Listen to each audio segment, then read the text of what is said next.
పహల్గాం ఉగ్రదాడిలో మన భారతీయులు 26 మంది ఉగ్రదాడిలో చనిపోయినందుకు నిరసనగా మన భారత ప్రభుత్వం మన సైనికులు, మన వీర సైనికులు, మన జవాన్లు వాళ్ళని అంతమొందించడం జరిగింది.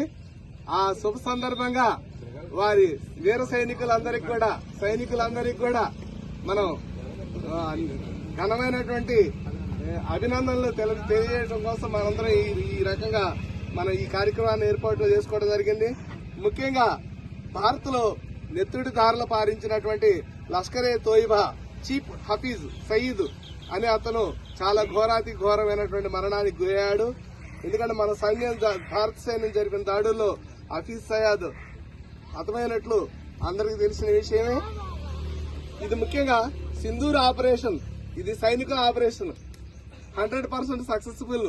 దీనికి సంబరాలు చేసుకునే విధంగా ఈ కార్యక్రమాన్ని ఏర్పాటు చేసినటువంటి మన మజ్లిస్ మెంబర్స్ అసోసియేషన్ అధ్యక్షులు వారు శ్రీ జంగా నరసింహారెడ్డి గారికి, అలాగే మన ప్రధాన కార్యదర్శి చుక్కా రాంబాబు గారికి, అలాగే ఉపాధ్యక్షులు సత్యనారాయణ గారికి, అట్లనే మన కమిటీలో ఉన్నటువంటి సభ్యులందరూ ప్రోత్సాహంతో ఈ కార్యక్రమం జరపడం అనేది చాలా ఆనందించదగినటువంటి విషయం.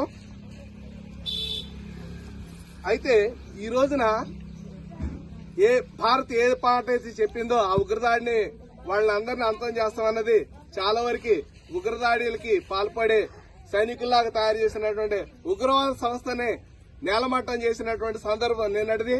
ఇది భారత చరిత్రలో గోల్డెన్ అక్షరాలతో లిఖించబడినటువంటి అంశం.